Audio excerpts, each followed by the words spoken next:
Have you ever had to choose between risking your life by entering a room where even breathing without permission could kill you, or watching from afar as all the people you love are exterminated?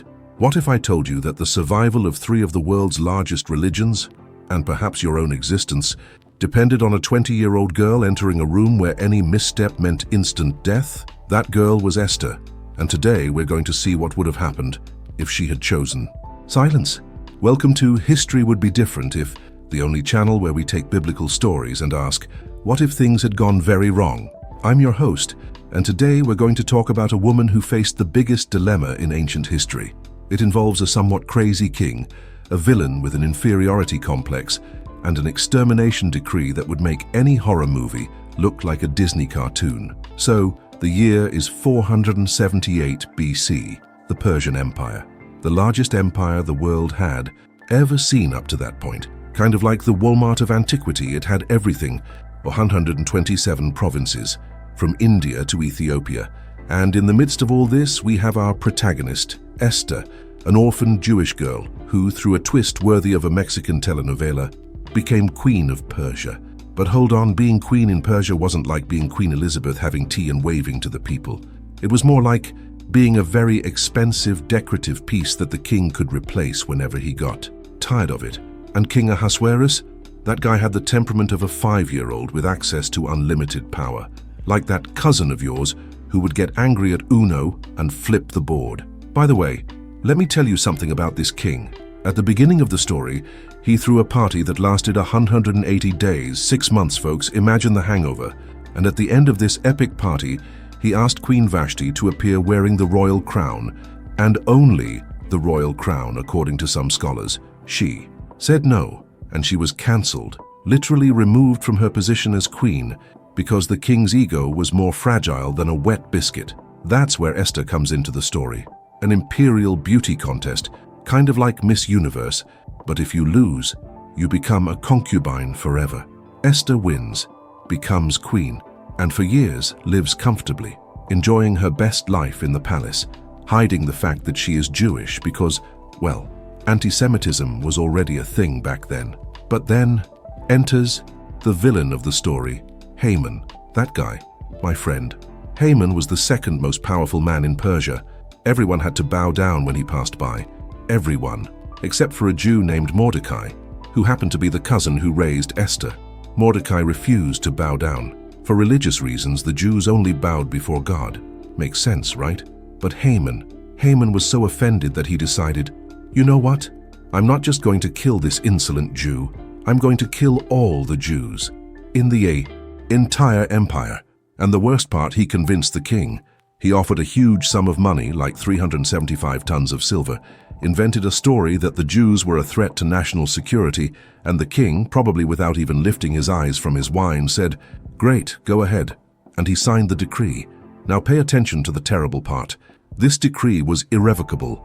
It was the law of the Medes and Persians. Not even the king himself could reverse it. It was like posting something on the internet, but a genocidal version without a delete button. The decree had already been sent to the 127 provinces. It was set for the 13th day of the 12th month. All Jews would be killed. Men, women, children, the elderly. And those who participated in the massacre could plunder their possessions as a reward. Imagine waking up and discovering that the government has officially set a date for you and your entire family to be murdered, and that people are even winning prizes for doing it. It's incredibly disturbing. And Esther was in the palace, probably having tea, when Mordecai sent a message. "Daughter, we have a problem, a huge problem. We are all going to die, and you need to go talk to the king." Important detail, no one could enter the king's presence without being summoned. No one, not even the queen. The punishment, instant death, unless the king extended his golden scepter, granting you permission to live. It was like entering your parents' room when they're arguing, but if they don't look at you kindly, you die. And there's more. It had been 30 days since the king had summoned Esther, a whole month without paying her any attention. In the language of the Persian palace, this meant, "I forgot you exist," or worse, "I'm angry with you." So Esther's situation is, go to the king uninvited, almost certain death, or remain silent while all her people are exterminated, certain death plus eternal guilt. Mordecai then sent that message, which basically said, "Look, if you do nothing, God will save the people in another way. But you and your family will die too because you are Jewish. Have you forgotten? And who knows, maybe you became queen precisely for this moment." No pressure, right? And this is where we ask the question that ruins everything. What if Esther had looked at this impossible situation and thought, "You know what? No, I'm too young for this stress. Let me stay here in the palace, eating grapes, drinking wine, and hoping that Mordecai is right about this help from elsewhere." What if Esther had simply stayed on the couch? Okay, let's enter dark alternate history mode for a moment. If Esther had decided that confronting the volatile king was asking too much, the 13th day of the 12th month dawns, simultaneously in 127 provinces, from what is now Pakistan to Sudan. The world's largest empire awakens with a single purpose: to kill Jews. Now, let me give you some numbers that will make you uncomfortable. The Persian Empire had approximately 50 million people. Scholars estimate that there were between 1 and 2 million Jews scattered throughout that territory. Imagine, in a single day, a significant percentage of the world's Jewish population would be eliminated. And this is where Persian efficiency, the same efficiency that built incredible roads, a fast postal system, and enviable bureaucracy, becomes absolutely terrifying. Because the decree wasn't like, "Oh, if you see a Jew, I don't know, do something." No, it was, "On day X, kill all the Jews. Their possessions are yours. Order of the king." This means you had organization, lists of who was Jewish where, coordinated soldiers, ordinary citizens motivated by greed, because let's be honest, you can loot everything is a powerful incentive for horrible people. Imagine the scene. Jewish families wake up that day knowing it's the day. There's nowhere to run. The empire is too vast. There's no Jewish army for protection. They're a scattered minority. There's no Jewish country to offer asylum. Jerusalem was just a small rebuilt province with a few thousand people. So you have parents trying to hide their children. Children watching their parents being dragged away. Synagogues being stormed during prayers. Merchants killed in their businesses. Elderly people who survived the Babylonian exile decades earlier, thinking, seriously? Again? And the worst part, all of this would be legal, sanctioned by the government. You couldn't even complain later because, hey, I was just following the king's orders. But let's go beyond the immediate horror. Let's talk about the consequences you can't even imagine. The Persian Jewish community was vital to Judaism. It wasn't some small, insignificant group. When Babylon destroyed Jerusalem in 586 BCE, it took the Jewish elite into exile, and many of those Jews simply stayed there. They built lives, businesses, synagogues. They preserved sacred texts. They developed traditions. You know those Torah scrolls you see in synagogues? A large part of them were preserved and copied by these communities. Erase these communities, and you erase entire libraries of religious knowledge. But it gets worse. Do you know Ezra? That guy who led mega-important religious reforms in Jerusalem, who brought the Torah back to the center of Jewish life. He came from the Persian community, decades after the story of Esther. And Nehemiah, the guy who rebuilt the walls of Jerusalem and reorganized the city, also from the Persian community, also decades later. Without Esther saving the people, there is no vibrant Persian community. Without a Persian community, there are no Ezra and Nehemiah. Without Ezra and Nehemiah, the fragile community that returned to Jerusalem does not receive the reinforcement and leadership it desperately needed. Jerusalem, at that time, was not the glorious city of Solomon's era. It was more like a large village with broken walls, economically weak, spiritually confused. The Jews who returned from exile were somewhat lost. They had been away for 70 years, married into local communities, and forgotten their traditions. Ezra arrived there and essentially performed a spiritual reboot. He read the Torah aloud in public, and the people wept because they had forgotten what was written. Nehemiah organized the reconstruction and defense of the city. Without these guys, Jerusalem would probably have been culturally absorbed by the surrounding peoples. Judaism would have been diluted. It would have become like those ancient religions you study in history class and think, wow, how interesting that this existed. So, to summarize, if Esther stays on the couch, you don't just have a terrible massacre in 478 BC. You have a domino effect that erases Judaism from history. And if you erase Judaism from history, well then you also erase Christianity, because Jesus was Jewish, born into the Jewish tradition, and quoted Jewish scriptures. You erase Islam because Muhammad saw himself as a continuator of Abrahamic traditions. You basically erase the three largest monotheistic religions in the world, not to mention the scientific, philosophical, medical, and artistic contributions that have come from Jewish thinkers throughout the centuries. Not to mention Einstein, not to mention Freud, not to mention Jonas Salk, who created the polio vaccine. All of this depends on a woman in her early 20s deciding whether or not to get up from the couch. That's kind of heavy, isn't it? But do you know what really happened? Esther looked at this impossible situation and uttered that phrase that should be on motivational t-shirts. If I perish, I perish. Which, translated from ancient Hebrew to modern Portuguese, means, screw it, I'm going there. But before leaving, she does something clever. She asks Mordecai to gather all the Jews from Susa, the capital, and fast for 3 days. No food, no water. She and her servants would also fast. 3 days without water, guys, this is no joke. This is serious dehydration, this is hardcore spiritual preparation. It's like that moment in sports movies where the protagonist trains until he collapses before the final fight, but a religious version. And then on the 3rd day, Esther dresses in her royal robes. Imagine the scene. She is weak from fasting, probably dizzy, her heart pounding like a samba drum. She walks through the palace corridors, guards watching, servants whispering, man, she wasn't summoned, what's she doing? She enters the inner courtyard, and there is King Ahasuerus, seated on his throne, probably dealing with some tedious imperial paperwork. He looks up. He sees Esther standing there, uninvited.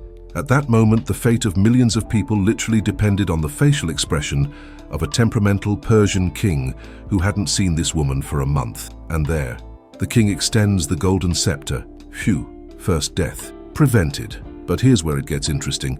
Because the king, curious and probably somewhat impressed by her courage, asks, "What do you want, Queen Esther? I'll give you even half my kingdom." And you, who have watched many films, are expecting her to say right away, "My people are being exterminated, do something." But no, Esther was clever. She studied her husband. She knew that timing is everything. Then she says, "O king, if you would come to a banquet I have prepared, and bring Haman as well." The king, "A banquet, I love it, someone call Haman here." Haman is overjoyed, like, "Oh, the queen invited me especially to a banquet, I'm awesome." He leaves there feeling like he's the greatest, passes by Mordecai, who, as always, doesn't bow down, and Haman gets furious again. But he thinks, great, after the banquet I'll have that insolent Jew hanged on a very high gallows for everyone to see. The first banquet takes place. Wine, food, a relaxed atmosphere.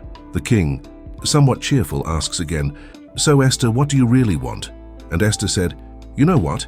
How about another banquet tomorrow? Then I'll tell you." Brilliant. She's creating suspense. She's making the king increasingly curious. She's making Haman feel more and more special and lower his guard. That night, by an incredible coincidence, which believers call divine providence, the king couldn't sleep. He asked them to read the kingdom's historical records, kind of like counting sheep, but a nerdy king version. And they discover something that had been forgotten. Years ago, Mordecai denounced a plot to assassinate the king. He saved the king's life, and he was never rewarded. The king, "What? How come this man wasn't rewarded?" At that very moment, Haman entered the courtyard. He had arrived early because he was eager to ask the king for permission to hang Mordecai. The king, unaware of the scheme, asks, "Haman, how good that you've arrived. Tell me something. What should be done for a man whom the king greatly wishes to honor?" Haman, completely convinced, thinks, "Oh, clearly he's talking about me. Who else could it be?" And he orders, "This man should wear royal robes, ride the king's horse, and be led through the city with someone shouting, 'See how the king honors this man.'" The king, "Perfect. Then go ahead and do all that." With Mordecai, Haman's face. Imagine Haman's face at that moment. The man he hated most in the whole world, the man he was going to hang. Now he has to honor publicly. It's like finding out you have to organize your worst enemy's birthday party, and even give a speech praising him. Haman goes there, all dejected, and does what the king ordered. Mordecai is like, "Wow, what a strange day." And Haman returns home emotionally destroyed. His wife and friends basically say, "Man, you're screwed. If this Mordecai is Jewish and things are changing like this, you're really screwed. And no sooner had they finished speaking than the messengers arrived. Haman, you have been summoned to Queen Esther's second banquet. Everyone eating, drinking, pleasant atmosphere. The king, now more relaxed than on the first day, asks for the third time, seriously, Esther, what do you want? Even half the kingdom. And then Esther drops the bombshell. If I have found favor in your eyes, O king, and if it pleases you, give me my life as my request, and my people as my desire. For we, I and my people, have been sold to be destroyed, killed, and annihilated. Absolute silence. The king retorts, wait, you? My queen is marked for death? The king becomes furious, like that cartoonish rage where smoke comes out of his head. Who dared to do this? Who? And Esther, with all the calm in the world, points out, the adversary and enemy is this wicked Haman. The color drained from Haman's face. He turned whiter than a sheet of paper, paler than a vampire with anemia.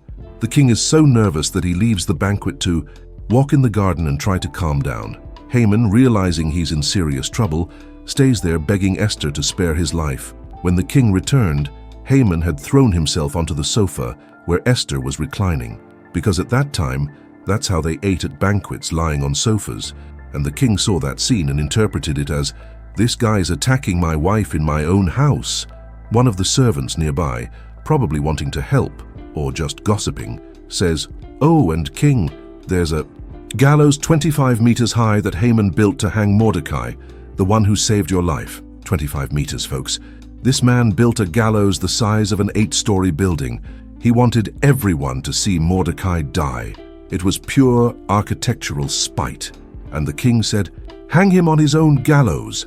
And so Haman died in the most ironic way possible, on the giant gallows he built to kill his enemy. It's like setting a trap for Bugs Bunny and falling into it yourself. It's cosmic poetry.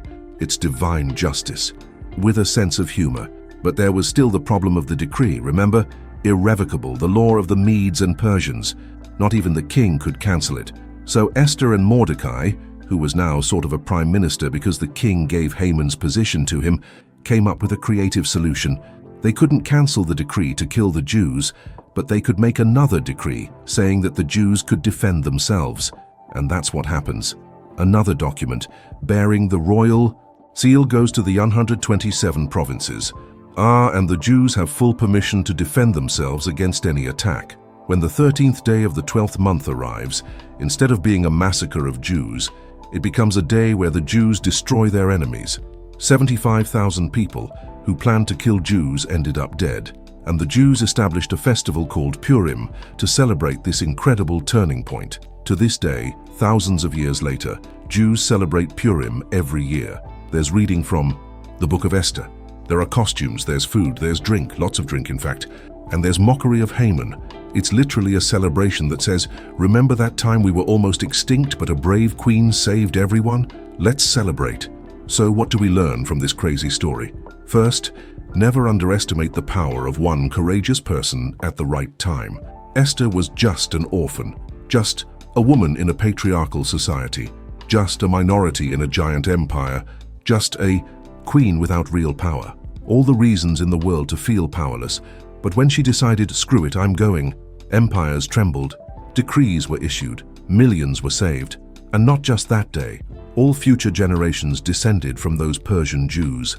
All the contributions the Jewish people have made to science, art, philosophy, and medicine over the last 2,500 years depended on her not staying on the couch.